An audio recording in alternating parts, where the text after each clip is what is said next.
Welcome to my naturally sweetened life. Today I'm going to take you along on my Saturday to show you some gluten-free cooking. In the first clip there, I started making my kombucha. As I wait for the water to come up to a boil, I'm going to start working on my side dish, which is roasted home fries. If you buy them from the store, they're usually called diced hash browns. They can go for $2.25 a pound. I can get potatoes, russet potatoes, for 40 cents a pound. So this is a no-brainer for me that I'm going to make them at home. I'm using russet potatoes. That is our favorite potatoes for our family, and they are the cheapest, but you can use any type of potato that you want. I would say that potatoes are the cheapest thing that I have in my pantry. Once we became gluten-free as a family, I have 6 people to feed, and because they're so cheap, potatoes became our best friend. You can also pressure can potatoes. Not only does this make the potatoes shelf stable, but it also gives you homemade convenience food when you can make a meal in minutes. Preheat your oven to 400 degrees while you are peeling the potatoes.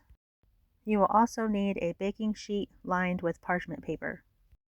Cut the potatoes in thin slices lengthwise. Stack the slices on top of each other and cut the potato into thirds. Then cut those pieces into the dice. Place the pieces on the parchment-lined baking sheet and continue cutting the potatoes until all of them have been diced. Pour a couple of tablespoons of oil over the potatoes. I'm using sunflower oil, but you can use whatever oil you have on hand. Sprinkle on Himalayan pink salt. I do have the full recipe with the instructions and the measurements, so if you would like to have that, I'll leave a link in the description below. Toss the potatoes in the oil and salt to make sure they are thoroughly coated. Then press them down into one layer, and then put them in your preheated oven for 45 minutes. The water is boiling for the kombucha, so I turned the heat off, took the lid off, and now we're adding our tea bags. I'm going to put the lid back on and set it aside for about 15 minutes to let the tea bags steep.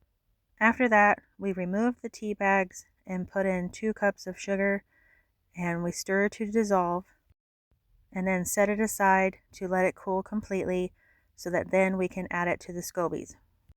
To go along with the home fries, I decided to make grain-free tuna patties. These come together quickly and are super simple to make. Because tuna is canned, it is shelf stable, and you never have to remember to thaw the meat. It's one of those items in my pantry that are always ready to be used at a moment's notice. I just recently joined Sam's Club, and we found wild-caught tuna for a pretty good price.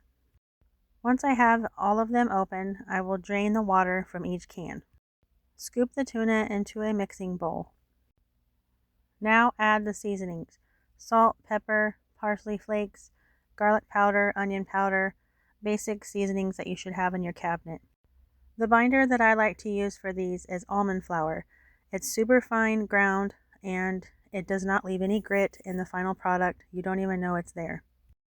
Next, we add the egg. Mix all the ingredients together until thoroughly combined. Really try to break up the pieces of tuna so that there are no large chunks. I found some leftover roasted carrots in my refrigerator, so I'm going to cut them into coins, put them in a little pan, and add some water so they won't burn. And that's about it. That'll be a simple side dish. Now let's get back to the tuna patties. The key to tuna patties is to let them cook on the first side long enough to have a brown crust. This way you can easily flip them without them falling apart. Our oven roasted hash browns are finished. They look really beautiful. They're crispy on one side and yet tender. I love them. They're so delicious. This turned out to be a very filling and delicious lunch. Now that I have lunch cleaned up, I'm going to finish making my kombucha. The tea was at room temperature, and I poured equal amounts into each jar. Top off the rest of the jar with cool filtered water. Stir to combine the tea and the water. Now that we're done, all we do is cover the jars with a cloth and a rubber band and write the date that you made it on the jar with a Sharpie and set them aside for about 7 to 14 days to ferment. My last project is to make some gluten-free bread. I doubled my recipe so that I could make pizza crust and hamburger buns at the same time. The pizza crust will be for dinner, and the hamburger buns will be for the next day for lunch. One of the best things I've learned how to do since we've been eating gluten-free is to make my own bread. It tastes way better than the store, and also it's a significant cost savings for our family. Gluten-free bread dough can be sticky, especially since I'm using buckwheat flour in this recipe. But all you need is a little parchment paper and to keep your hands floured. I don't sprinkle the flour directly on the dough because I don't want to add too much. So patting my hand into the flour keeps my hands from sticking. Start from the center and push the dough out to the edges of the pan. Once you get one side complete, just rotate the pan and work from the center out to the edge for the other side. Let the hamburger buns and pizza dough rise for a minimum of 30 minutes. If you like this video, please consider giving it a thumbs up and subscribing to the channel. And don't forget to check out the links in the description below. And as always, thanks for watching, and I'll talk to you later.